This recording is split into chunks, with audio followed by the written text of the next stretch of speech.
Salam dan bahagia, kami dari kelompok 4 akan menjelaskan sampling audit dalam pengujian substantif, detail transaksi, dan detail saldo.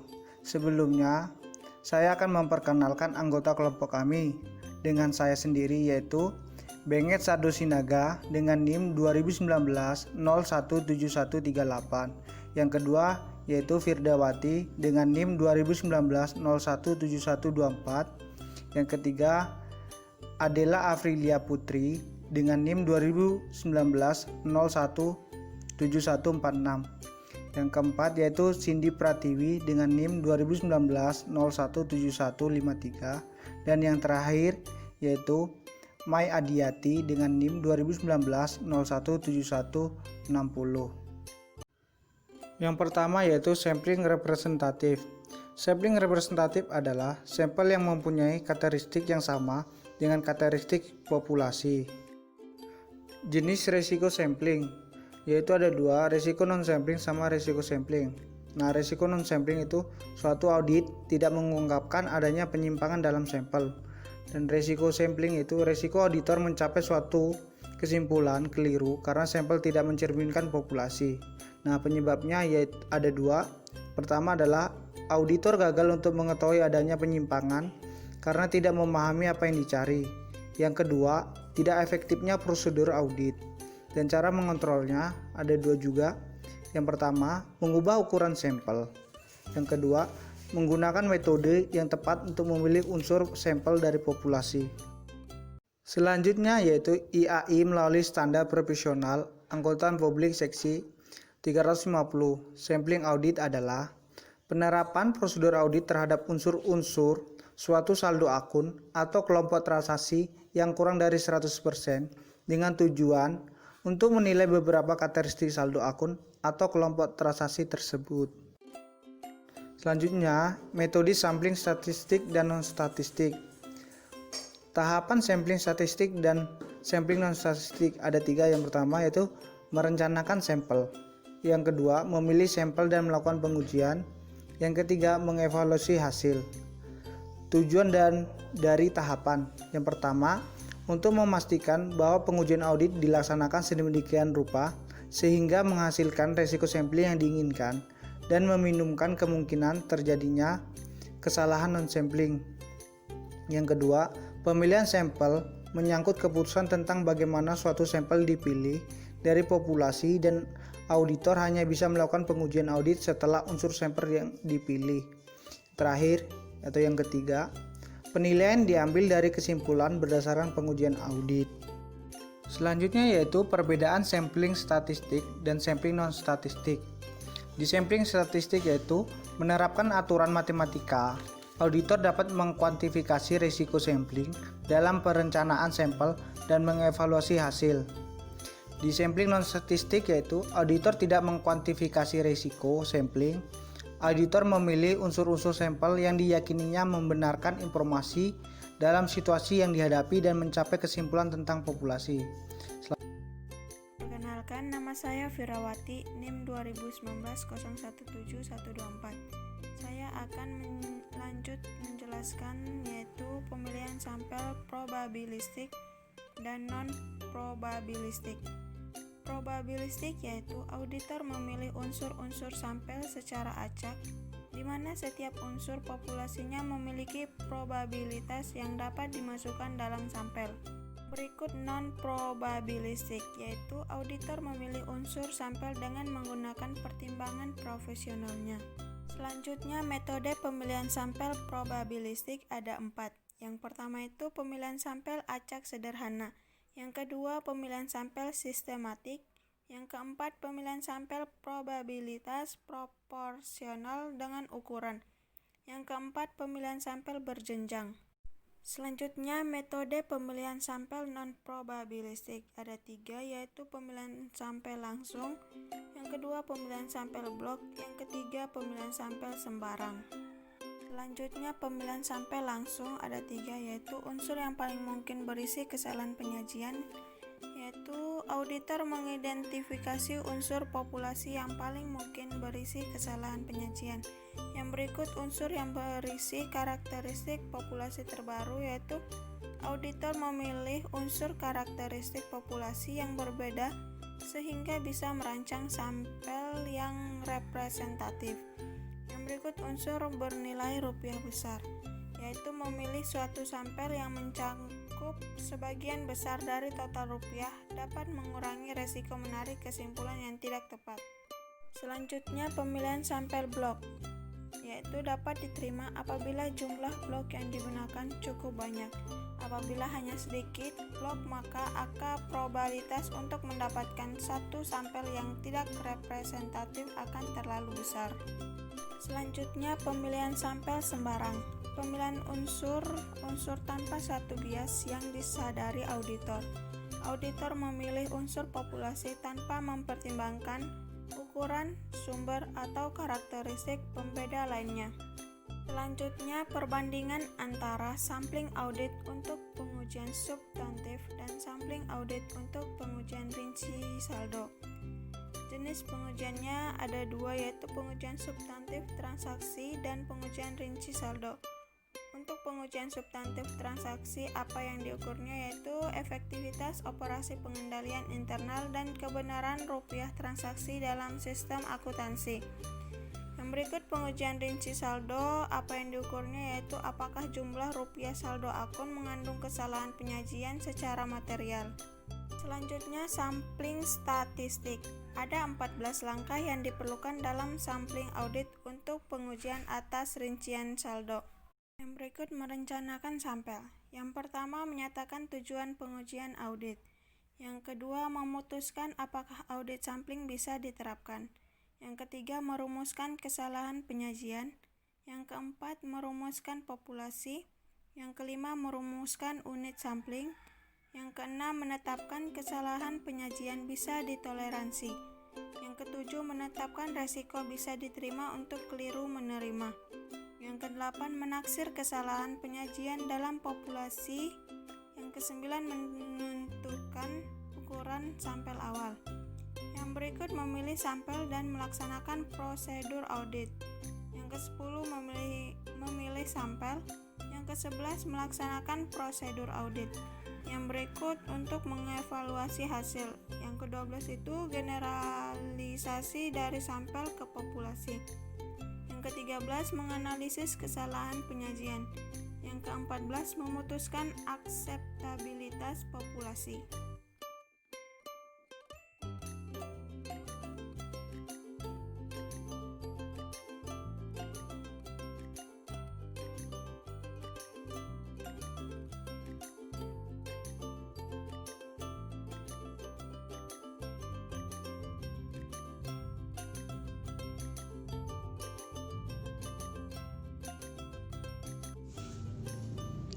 Satu, menyatakan tujuan pengujian audit. Auditor mengambil sampel untuk pengujian atas rinci saldo guna menentukan apakah saldo akun yang sedang diaudit telah dinyatakan secara wajar. 2. Memutuskan apakah sampling audit dapat diterapkan. Sampling audit dapat diterapkan setiap auditor berencana membuat kesimpulan mengenai populasi berdasarkan sampel. 3. Mendefinisikan salah saji. Sampling audit untuk pengujian atas rinci saldo mengukur salah saji moneter, yaitu salah saji yang terjadi apabila item sampel disalah sajikan. 4. Mendefinisikan populasi. Populasi didefinisikan sebagai item yang membentuk rupiah yang tercatat. Auditor akan mengevaluasi apakah populasi dalam pembukuan mengandung lebih saji atau kurang saji. Sampling berstratifikasi. Auditor memisahkan populasi ke dalam 2 atau lebih subpopulasi sebelum menerapkan sampling audit. 5. Menetapkan salah saji. Disebut dengan auditor menggunakan salah saji yang dapat ditoleransi untuk menentukan ukuran sampel dan mengevaluasi hasil sampel. Stratifikasi memungkinkan auditor menetapkan risiko yang dapat diterima atas penerimaan yang salah dan mengabaikan yang dapat diterima atas penerimaan yang salah atau acceptable risk of incorrect acceptance atau disingkat ARIA adalah jumlah risiko yang bersedia ditanggung auditor karena menerima suatu saldo akun sebagai benar padahal salah saji yang sebenarnya dalam saldo tersebut melampaui salah saji yang dapat ditoleransi. Untuk memperoleh keyakinan yang lebih besar ketika mengaudit suatu saldo, auditor menetapkan area yang lebih rendah. Faktor penting yang mempengaruhi keputusan auditor mengenai area dalam penilaian risiko pengendalian dalam model risiko audit. 7. Mengestimasi salah saji dalam populasi. Biasanya auditor membuat estimasi ini berdasarkan pengalaman sebelumnya dengan klien dan menilai risiko inherent yang mempertimbangkan hasil pengujian pengendalian, pengujian substantif atas transaksi dan prosedur analitis yang telah dilaksanakan.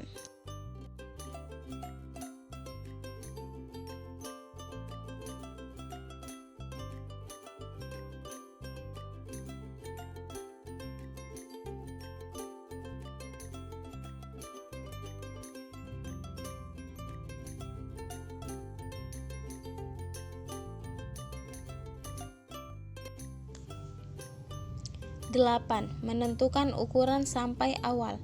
Untuk membantu auditor membuat keputusan menyangkut ukuran sampel, auditor seringkali mengikuti pedoman yang disebabkan oleh kantor akuntannya atau beberapa sumber lainnya. 9. Melaksanakan prosedur audit. Untuk melaksanakan prosedur audit, auditor menerapkan prosedur audit yang tepat pada setiap item sampel untuk menentukan apakah item tersebut mengandung salah saji. 10.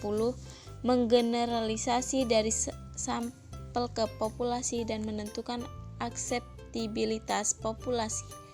Auditor harus menggeneralisasi dari sampel ke populasi dengan memproyeksi salah saji dari hasil sampel ke populasi dan mempertimbangkan kesalahan sampling serta risiko sampling atau area. 11. Menganalisis tindakan yang diambil apabila populasi ditolak. Mengevaluasi sifat dan penyebab setiap salah saji yang ditemukan dalam pengujian mungkin lebih besar dari salah saji yang dapat ditoleransi. Auditor harus menganalisis salah saji untuk memutuskan populasi apakah tidak dianggap dapat diterima sehingga risiko audit memang diperlukan yang dilakukan. 1. Tidak mengambil tindakan hingga pengujian atas bidang audit lainnya telah selesai. 2. Melaksanakan pengujian audit. 3. Meningkatkan ukuran sampel. 4. Menyesuaikan saldo akun. 5. Meminta klien untuk mengoreksi populasi. 6.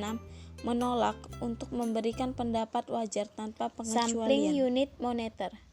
Sampling Unit Monitor atau Monetary Unit Sampling atau disingkat MUS merupakan metode sampling statistik yang paling umum digunakan untuk pengujian atas rincian saldo karena memiliki kesederhanaan statistik bagi sampling atribut serta memberikan hasil statistik yang diekspresikan dalam rupiah atau mata uang lainnya.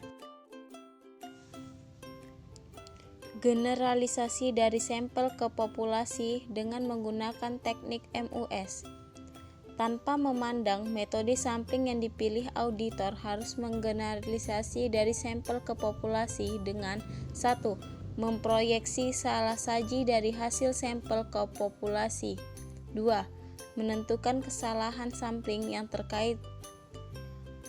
Ada 4 aspek dalam melakukan hal tersebut dengan menggunakan MUS. 1.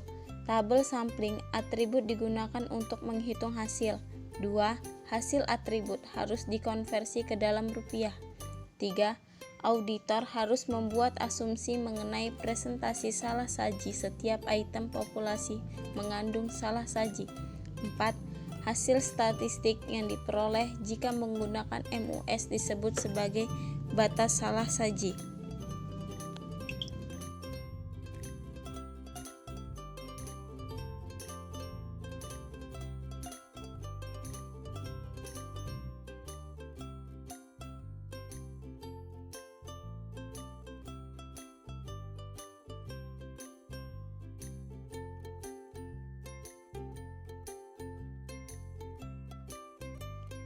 menggeneralisasi ketika salah saji ditemukan.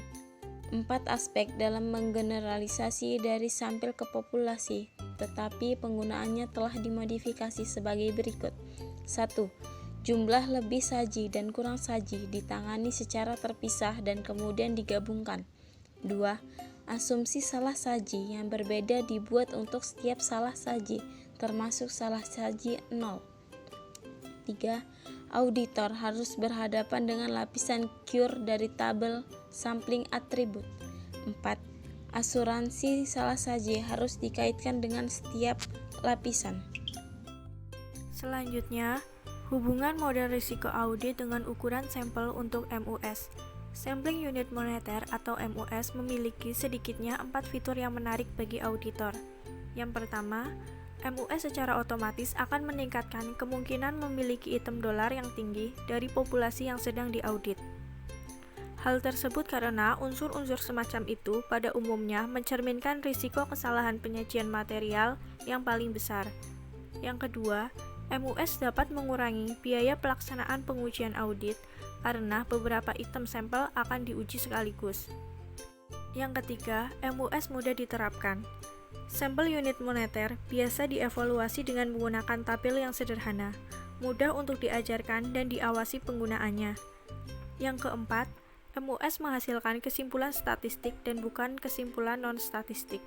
Selain itu, MUS juga memiliki 2 kelemahan, yaitu pertama, total batas salah saji yang dihasilkan ketika salah saji ditemukan kemungkinan terlalu tinggi untuk digunakan oleh auditor. Hal tersebut disebabkan oleh metode evaluasi yang secara inheren konservatif apabila ditemukan kesalahan penyajian dan sering menghasilkan batas yang jauh melebihi materialitas. Untuk mengatasi masalah tersebut, dibutuhkan sampel yang lebih besar. Yang kedua, sulit untuk memilih sampel PPS dari populasi yang besar tanpa bantuan komputer. Auditor biasanya menggunakan MUS apabila diperkirakan tidak ada kesalahan penyajian atau hanya sedikit kesalahan penyajian.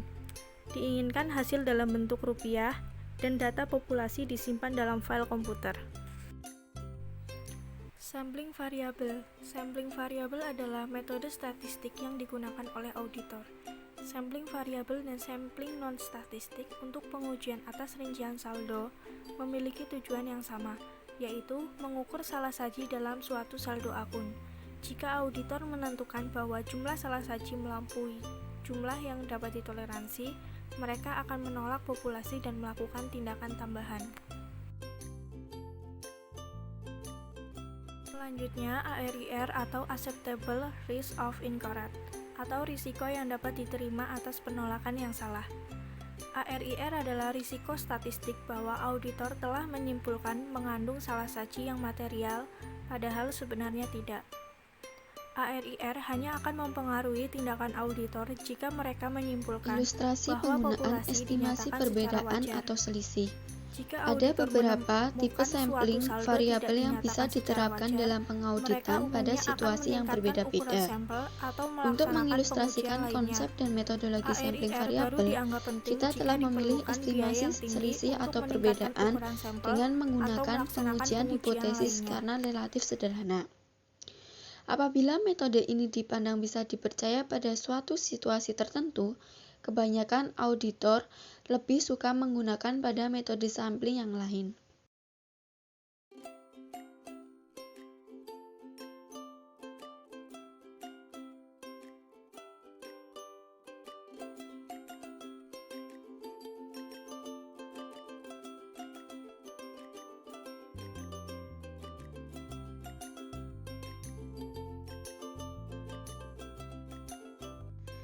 Auditor menetapkan 2 resiko yang bisa diterima. Yang pertama, resiko bisa diterima untuk keliru menerima atau Acceptable Risk of Incorrect Acceptance atau ARIA. ARIA dipengaruhi oleh risiko audit bisa diterima, hasil pengujian pengendalian dan pengujian substantif, transaksi, prosedur analitis, dan signifikansi relatif piutang usaha dalam laporan keuangan. Yang kedua, resiko bisa diterima untuk keliru menolak atau Acceptable Risk of Incorrect Rejection atau ARIR. ARIL dipengaruhi oleh biaya tambahan untuk pengambilan ulang sampel karena pengiriman konfirmasi yang kedua cukup mahal biayanya. Auditor menetapkan ARIL sebesar 25%. Untuk pengujian audit yang tidak mahal biayanya, bila ukuran sampelnya dinaikkan, ARIL yang jauh lebih besar lazim dilakukan. Kemudian, menaksir kesalahan penyajian dalam populasi. Estimasi ini terdiri dari dua bagian. Yang pertama, menaksir suatu estimasi poin yang diharapkan. Auditor perlu menaksir di muka estimasi poin populasi untuk estimasi selisih. Seperti halnya mereka membutuhkan suatu tingkat taksiran penyimpangan dalam populasi untuk sampling atribut. Kemudian Yang menilai kedua, hasil sampel. membuat taksiran Ada 4 standar tahapan deviasi yang populasi di menggambarkan muka perhitungan batas variabil keyakinan. atau variabilitas Yang pertama, populasi. menghitung taksiran Untuk poin dari menentukan total ukuran kesalahan sampel penyajian. awal, auditor Taksiran perlu poin menaksir di adalah muka variasi ekstrapolasi dalam langsung dari kesalahan penyajian dalam dalam populasi sampel ke seperti yang kesalahan diukur penyajian oleh dalam standar populasi. deviasi populasi. Kesalahan penyajian sesungguhnya, tetapi tidak diketahui, kemungkinan tidak sama persis dengan taksiran poin. Akan lebih realistis untuk menaksir kesalahan penyajian berupa confidence interval yang ditentukan dengan taksiran poin plus dan minus computed precision interval. Perhitungan confidence interval merupakan bagian penting dalam estimasi selisih. Yang kedua, menghitung taksiran standar deviasi populasi. Standar deviasi populasi adalah pengukuran statistika tentang variabilitas dalam nilai dari unsur-unsur individual di dalam populasi. Apabila terdapat variasi yang besar dalam nilai unsur populasi, standar deviasi akan lebih besar dibandingkan dengan bila variasinya kecil. Standar deviasi yang memiliki pengaruh signifikan terhadap computer precision interval. Kemampuan auditor untuk memprediksi total kesalahan penyajian akan lebih baik apabila variasi dalam sampel individual kecil jumlahnya. Auditor bisa menghitung taksiran yang masuk akal tentang nilai standar deviasi populasi dengan menggunakan formula standar deviasi. Taksiran standar deviasi ditentukan dari hasil sampel auditor dan tidak dipengaruhi oleh pertimbangan profesional. Yang ketiga, menghitung precision interval. Precision interval dihitung dengan formula statistika. Hasilnya adalah jumlah rupiah tentang ketidakmampuan untuk memprediksi kesalahan penyajian populasi yang sesungguhnya. Karena pengujian dilakukan atas suatu sampel, tidak pada keseluruhan populasi. Agar computer precision interval memiliki kegunaan yang besar, sebaiknya dikaitkan dengan area. Yang keempat, menghitung confidence limit. Auditor menghitung confidence limit yang merumuskan confidence interval dengan menggabungkan taksiran poin dan total kesalahan penyajian dengan computer precision interval pada tingkat confidence yang dikehendaki, atau taksiran poin plus minus computer precision interval.